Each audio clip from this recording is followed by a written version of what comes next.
Bien, pues vamos a comenzar con un tema que se llama antiderivadas primitiva de una función o integral indefinida.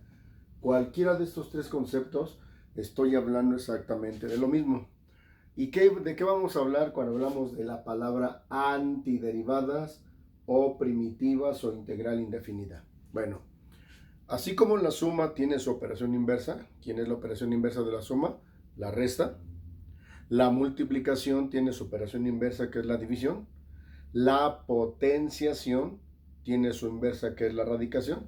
Bueno, pues también la derivada tiene su inversa, que en este caso se llama antiderivada primitiva o integral indefinida.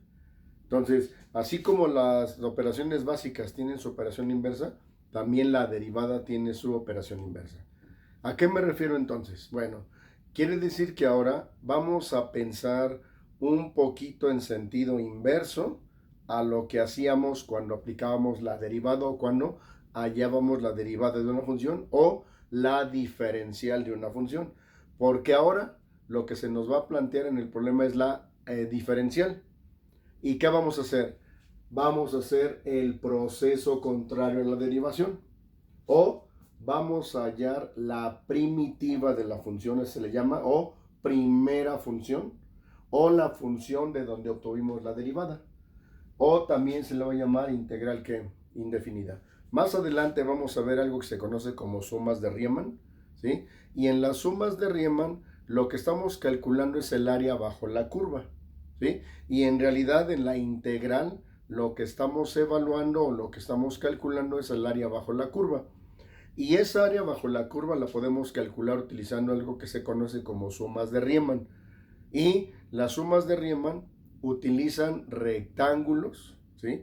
Que a partir de un intervalo inferior, un intervalo superior, pero un intervalo cerrado de un valor a un valor B, o a un límite inferior a un límite superior, así se le llama, A, B. Es un intervalo cerrado de un valor, de un límite inferior a un límite superior. Y la idea es ir formando rectángulos en la base del eje de las X y proyectándolo hacia donde se encuentre la curva. Y mediante sumas de Riemann y cálculo de áreas de rectángulos, que todo mundo sabe cómo calculamos área de un rectángulo, que es base por altura, vamos a ir obteniendo áreas de rectángulos. Y obviamente entre más rectángulos tengamos en la base, pues obviamente más exacta que es el área. Y ese método de obtener el área bajo la curva mediante sumas de Riemann es un cálculo aproximado. La integral indefinida lo que nos permite es calcular el área exacta bajo la curva. ¿Sí? Ok, entonces vamos a ver a qué nos referimos cuando hablamos de primitivas o integral indefinida. Quiere decir que ahora las nuevas fórmulas que vamos a ocupar son un formulario de cálculo integral. Sí, entonces vamos a ver la primera ley, la primera formulita dice, este simbolito como una S alargada en realidad es el símbolo de sigma o sumatoria, en una letra griega llamada sigma, ¿sí? Y la palabra sigma, el símbolo sigma no es otra cosa sino una S alargada de una sumatoria de áreas. Por eso más adelante vamos a calcular el área bajo la curva de una gráfica. ¿Sí? Entonces, este sigma equivale a esta S alargada que es sumatoria, y en realidad lo que estamos calculando es el área bajo una curva. ¿Sí? Ok, vamos a ver entonces. Sale así la primera fórmula. La integral de dx. ¿Se acuerdan que ese dx significaba diferencial? Bueno, ¿quién es la integral de una dx? Una x más una constante de integración. Atención. Si se dan cuenta, todas las fórmulas dicen más c, más c, más c, más c, más c, más c. Se llama constante de integración. Más adelante vamos a ver cómo se obtiene esa constante de integración. Pero ¿por qué debemos cargar una constante de integración? Porque cuando derivamos una función, la derivada de una constante dice la regla que vale ¿qué? Cero. Y entonces yo le tengo que agregar una constante por si en el proceso de la derivada desapareció alguna constante, tarde o temprano esa constante va a aparecer. Y tenemos que dejarle su lugar para que cuando aparezca, pues nada más le agregamos, ¿sí? Entonces va otra vez, dice que la integral de una dx solita, de dx o la diferencial de x, es igual a x más la constante de integración. Vamos a recordar un poquito el proceso inverso que era la derivada. ¿Quién era la derivada de x? 1. Y dijimos que para que se convirtiera en diferencial le agregábamos ¿qué? De x. Entonces estoy haciendo el proceso que contrario. La derivada de una x de x con respecto a x era 1 y le agregábamos de x y se convertía en diferencial. Bueno, pues ahora voy a hacer lo contrario. ¿Quién es la integral de una de x?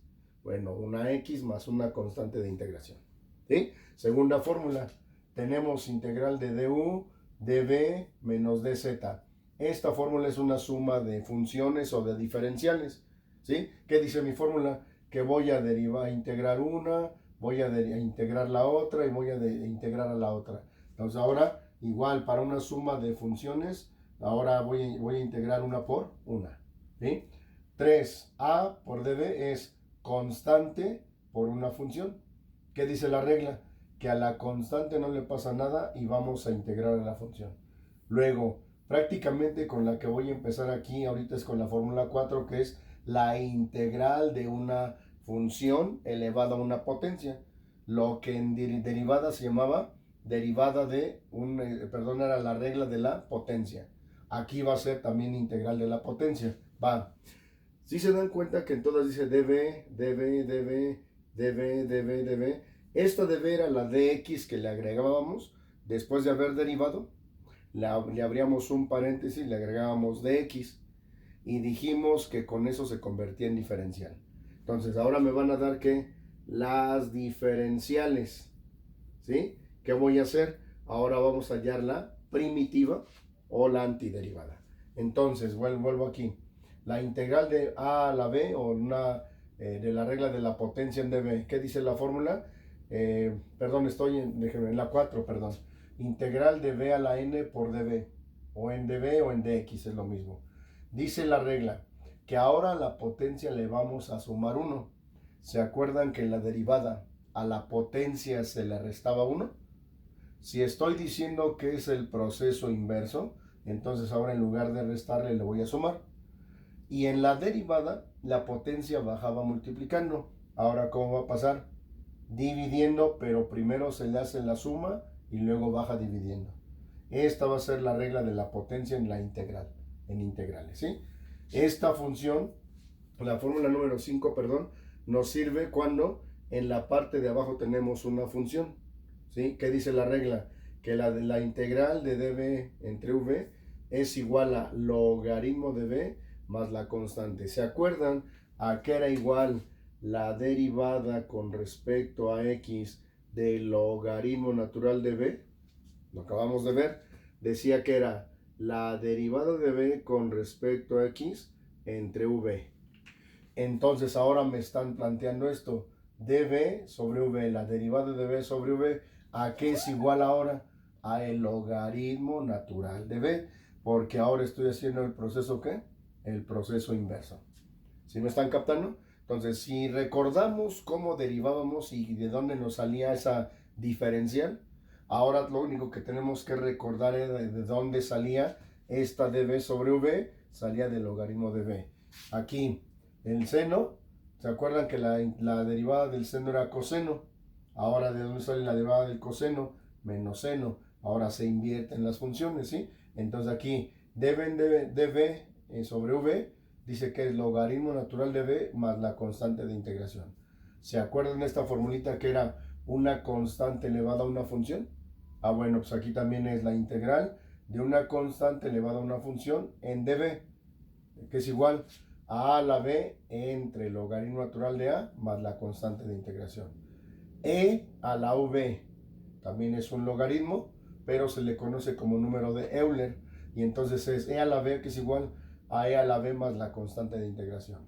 La integral del seno va a ser coseno, la integral del coseno va a ser seno, de la secante cuadrada. ¿Se acuerdan que de la derivada de la tangente era secante cuadrada? La derivada de la cosecante cuadrada es menos cotangente. De la secante por la tangente es igual a la secante. Ahora, si se dan cuenta, en la derivada yo les daba esta fórmula. La secante era igual a secante por tangente. La cosecante era igual a menos cosecante por cotangente. Ahora nada más lo que estoy haciendo es hacer la operación ¿qué? Inversa. Entonces lo primero que necesitamos tener, este formulario lo voy a subir obviamente para que lo tengan ahí a la mano y prácticamente vamos a empezar a utilizar estas fórmulas.